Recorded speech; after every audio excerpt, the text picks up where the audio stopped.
আমাদের রোজ অন্যান্য দিনের মতো আমাদের জেনজিনি নাগাতে CRPF, police, SST, BST, flying স্কোয়াডের টিম নিয়ে আমরা continue round the clock checking করতাম এবং আজও আমরা সেরকম round the clock routine checking করেছি।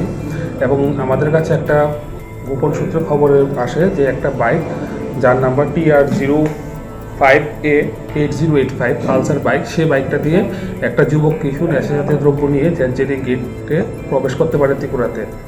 এবং আমরা সেই গোপন সূত্র খবরের ভিত্তিতে আমাদের সিআরপিএফ, এসএসটি টিম এবং আমি ওসি সহ মোতাবেক আমরা ওই জেনজিনি নাগাতে চেকিং করি এবং চেকিংরত অবস্থায় সেই বাইকটি আসে এবং বাইকের যুবককে আমরা সেখানে আটক করি এবং এনডিপিএসের ধারার বিভিন্ন নিয়মনীতি মেনে তার পিঠে একটা কালো রঙের ব্যাগ ছিল, সেই ব্যাগটা চেকিং করি এবং চেকিংরত অবস্থায় সেখানে 4টি সাবানের কেসের মধ্যে নেশাজাতীয় দ্রব্য পাওয়া গিয়েছে এবং আমরা সেই নেশাজাতীয় দ্রব্য সময় যুবককে প্রাথমিক তদন্তের পরে গ্রেপ্তার করি এবং থানাতে নিয়ে আসি।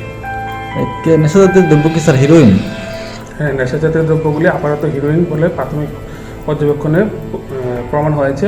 তারপর আমরা সেগুলো ফরেন্সিক ল্যাবরেটরিতে পাঠাবো ভবিষ্যতে। নাম কি স্যার?